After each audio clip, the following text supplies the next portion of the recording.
Today at LA Train Festival, we're excited to celebrate the past, the present, and the future. We're excited to celebrate with other people who love trains like we do. And we're delighted to be here with riders, train enthusiasts, and everyone else across the region to celebrate today.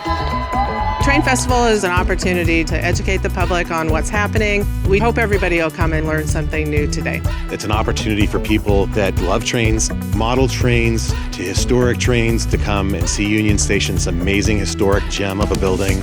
It gives people who just don't normally think of the rail industry, maybe even think about riding a train, a chance to come to Union Station, see the history here, see living and breathing equipment such as our steam locomotive here. That's awesome because people can come interact with it in a direct, lively way, and that's fantastic, and people love it. The kids, oh, they're having a blast.